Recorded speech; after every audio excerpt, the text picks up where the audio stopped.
But I just want to make this quick statement. Parang walang nangyari. Yan po ang statement ng ating butihing Senadora Risa Hontiveros. Siguro po para sa inyong mga wala dito. Pero para sa amin na nandito, napakaraming nangyari.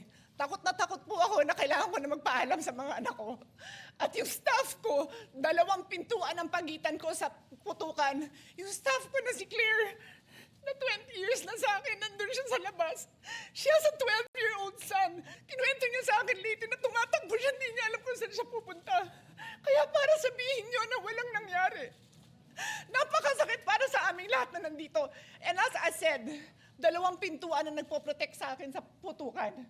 Pero yung media, yung Senate staff, yung hindi naman makauwi dahil sila ang security, sila ang elevator women and boys natin, nandoon po sila. So dear colleagues, napakarami nang nangyari. And one more thing, wala ho akong sinisisi. Pero nung pagkatapos ng lahat, pagtingin ko ng group natin, yung dating majority group, walang ni isa sa inyong nangamusta sa amin. Some of you I've known for 20 years, 10 years, and I didn't even hear any of you say, kamusta na kayo dyan? Napakasakit mo sa akin.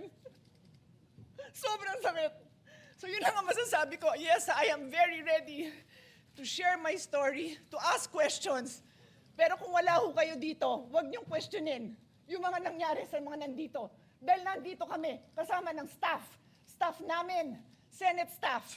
You have your own story. I respect that. But please respect my own story.